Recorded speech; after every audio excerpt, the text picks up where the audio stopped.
Hello student. ये programme class 9th के लिए है जो लूप या इटरेशन चैप्टर से लिया गया है प्रोग्राम। इसमें क्या करना है हम लोग को फॉर लूप का यूज करते हुए 1 से 5 तक नंबर्स को प्रिंट करवाना है। तो इसमें बस बेसिक सा इम्प्लीमेंटेशन बताया गया है कि फॉर लूप का हम लोग कैसे यूज करते हैं एक प्रोग्राम में। तो इसमें क्या करना, लूप का हम लोग तब यूज करते हैं जब एक ही स्टेटमेंट को बार बार प्रिंट करनी होती है।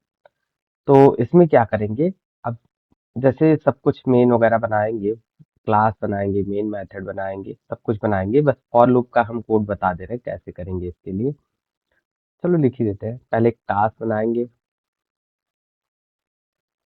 क्लास लिखेंगे, क्लास का नाम कुछ होगा।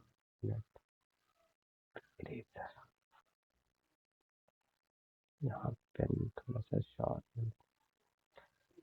क्लास लिखेंगे कीवर्ड, उसके बाद फिर इसका क्लास का नाम चलो लूप दे रहे हैं। उसके बाद फिर पता है ज्यादा दिखेगा नहीं ये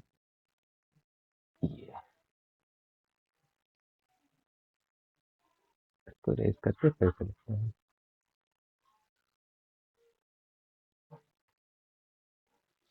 सबसे पहले किसी भी प्रोग्राम की स्टार्टिंग करते हैं तो क्लास बनाना होता है जावा में। क्लास बनाएंगे, क्लास कुछ भी नाम दे देते हैं जैसी आपकी इच्छा। लूप मैंने नाम दे दी।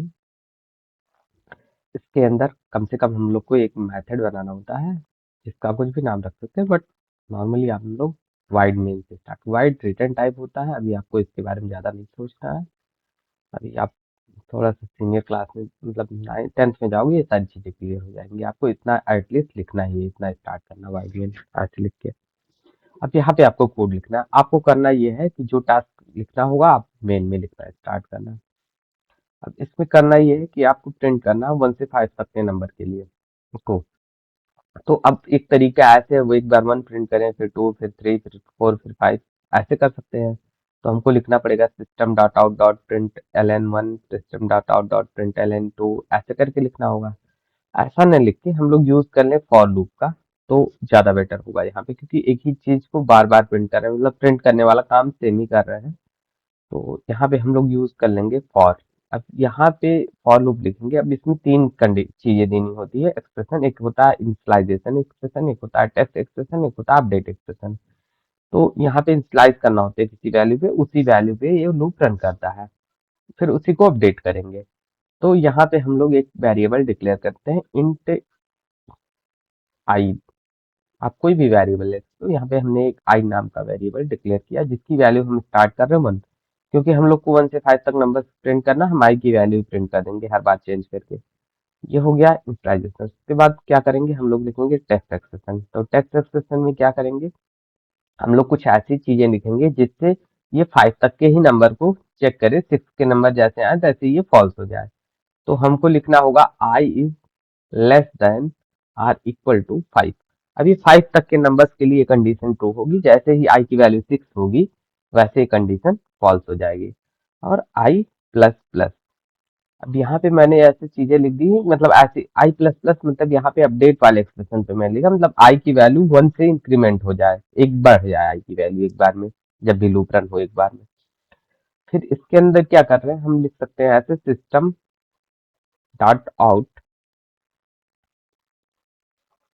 Dot print L. उसके बाद यहाँ पे अब क्या ऐसा प्रिंट कर दे, अगर मान लीजिए हम यहाँ पे 1 लिख देते हैं तो ये बार बार 1 ही प्रिंट करेगा। 2 लिख देते हैं तो 2 ही प्रिंट कर दे। अगर हम ऐसा कुछ ले लें कि जिससे ये बार बार वैल्यू भी चेंज होती रहे तो फिर ये सही हो जाएगा हमारा। तो यहाँ पे अगर आई लिख दे तो ये ज्यादा सही होगा ये इसमें। और उसके बाद इसको क्लोज कर दिया। आई इसलिए लिखा क्योंकि आई की वैल्यू स्टार्टिंग में 0 होगी।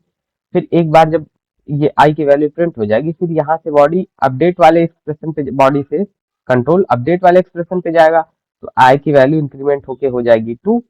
फिर ये टेक्स्ट एक्सप्रेशन चेक होगा कि टेक्स्ट एक्सप्रेशन सही है, तो 2 की वैल्यू, हाँ आई की वैल्यू 2 हो गई, 2 वैल्यू जो है सही है, कम है इससे 5 से, तो ये ट्रू होगा। फिर अगेन ये लूप रन करेगा। ऐसे रन करते करते जब आई की वैल्यू हम लोग की 5 हो जाएगी तब भी सही होगा, तब भी प्रिंट होगा। बट जब आई की वैल्यू 6 हो जाएगी यहाँ, तो 6 is less than or equal to 5, तो ये कंडीशन हो जाएगी फॉल्स और हमारा लूप ब्रेक हो जाएगा। तो इससे ये प्रिंट हम लोग का हो जाएगा। उसके बाद फिर ये फॉर लूप क्लोज कर दिया, उसके बाद फिर क्लास मेन मेथड को क्लोज कर दिया, फिर क्लास को क्लोज कर दिया। आई थिंक आपको ये प्रोग्राम समझ में आया होगा। Thank you.